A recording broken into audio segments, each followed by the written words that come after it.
So here we have the Mercedes-Benz E400 convertible on a 16 plate. I'm going to start off by showing you around the outside of the car, and then we'll hop in and run through some controls on the inside.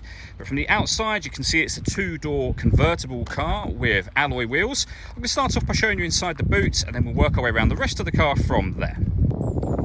As we approach the back of the car, you can see we have reversing sensors, and given that the roof is currently down, plenty of boot space as well. The roof sits in just above this section, so should you want the roof up, it will increase the boot space for you.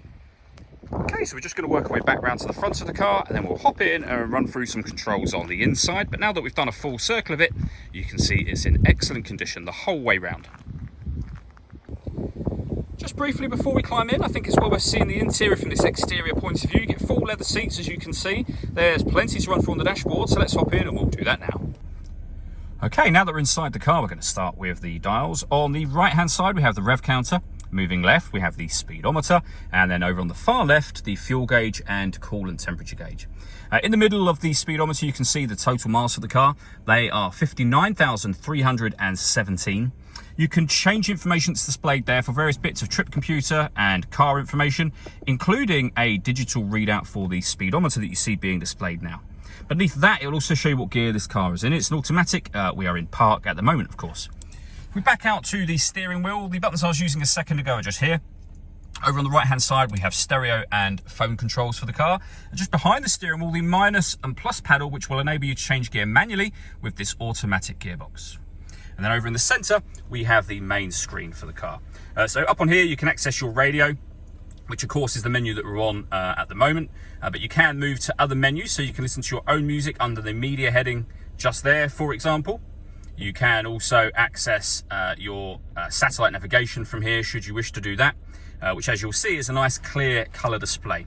All of the movement I'm making on the screen, I am doing by using this dial just here and the collection of buttons that surround it. You can use the buttons that appear on this main unit, so navigation, radio, media, for example, and your telephone, or, which is probably easier as you're driving along, the dial that I was using a second ago. And as you can see, you can access anything you want by moving that dial around.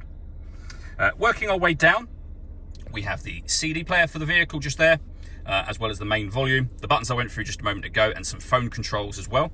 Beneath that, we've got various things from heated seat, and you've got 3 different heat settings. Heated passenger seat, again with 3 different settings. This button will adjust the amount of air that's blowing out of the collar section. So basically you can have warm air blow out onto your neck for when you have the roof down for both driver and passenger again. Underneath that, we have dual zone climate control, so you can adjust the passenger temperature, the driver temperature. You can increase and decrease the fan speed and determine where you'd like the air to be distributed from here. When you're happy with those settings, that's the air conditioning off or back on again. Or hit auto. When you do that, the car will take control of those temperatures by taking full control, which you can hear it doing, of the fan speed and direction of the air.